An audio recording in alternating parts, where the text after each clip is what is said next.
Vamos a hacer lo que se llama producto escalar. Si tenemos dos vectores, por ejemplo a, que sea x sub a, y sub a, y tenemos otro vector que sea x sub b, y sub b, entonces podemos definir la siguiente operación: a punto b, a este cosito.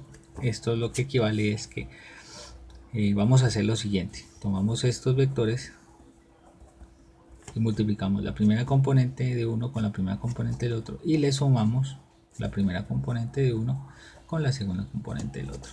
¿Ok?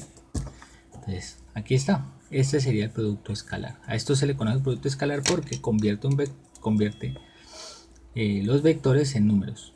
Miramos a ver, no es que convierta los vectores en números, sino que simplemente es un número asociado a dos vectores. Ejemplo, en este caso aquí tenemos dos vectores que tienen dos componentes y lo que nos sale es un número, un solo número. Después se llama producto escalar, nos sale un numerito. Y normalmente en matemáticas a los numeritos solo se le llaman escalares. Entonces esta es nuestra operación. Todavía no hemos visto qué tipo de propiedades tiene nuestra operación. Lo que sí podemos saber es que está asociada a el tamaño de un vector. ¿Esto por qué? Porque podemos mirar que en la representación cartesiana de un vector, por ejemplo, el tamaño de un vector,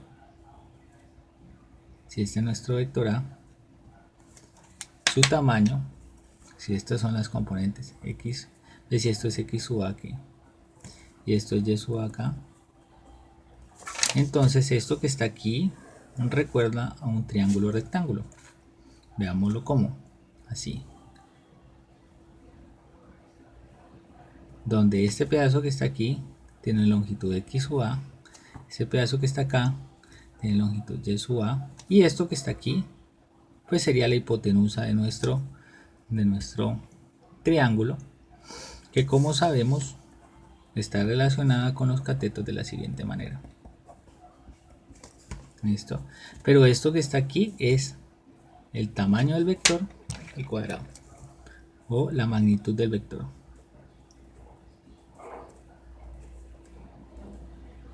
al cuadrado. Entonces, en cierta forma, si relacionamos este dibujo de aquí con esta representación de acá, tenemos que, si llamamos a la magnitud del vector de la siguiente manera,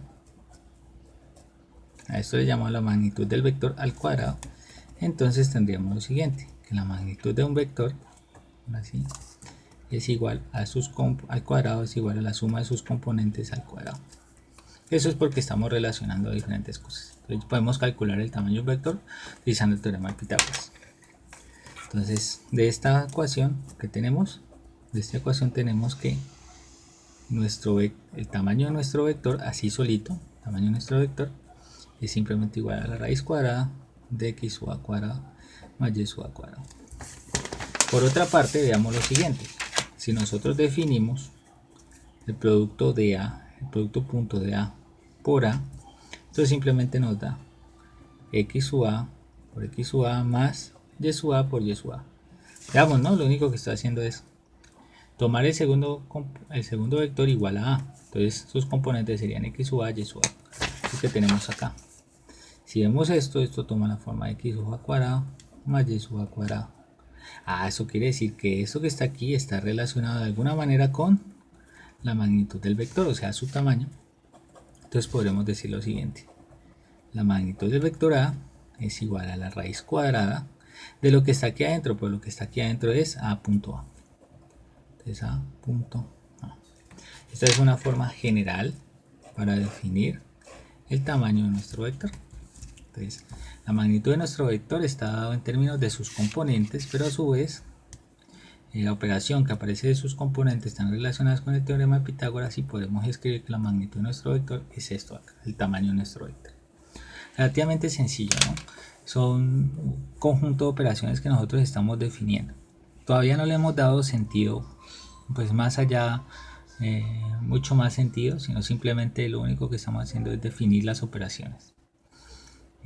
Cuando nosotros tengamos, por ejemplo, necesidad de entender qué significa esto, qué cosas están asociadas a este tipo de relaciones, entonces le haremos un sentido geométrico más profundo y veremos que está relacionado con algo que se llama proyecciones, que por el momento no necesitamos entender qué son, sino simplemente saber que hay muchas más relaciones implícitas dentro de este tipo de operaciones, porque todavía no hemos hablado de las propiedades de esas operaciones. Entonces, muy bien, eso es como lo que llamamos producto escalar. Entonces, hasta ahora tenemos tres operaciones. Recordemos las operaciones que tenemos. Operaciones entre vectores.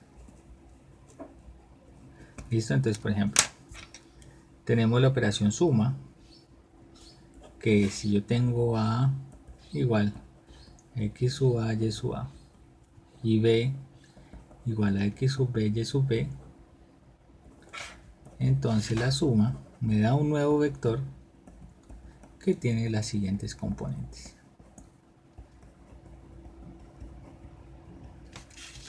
Por otra parte, producto por un escalar,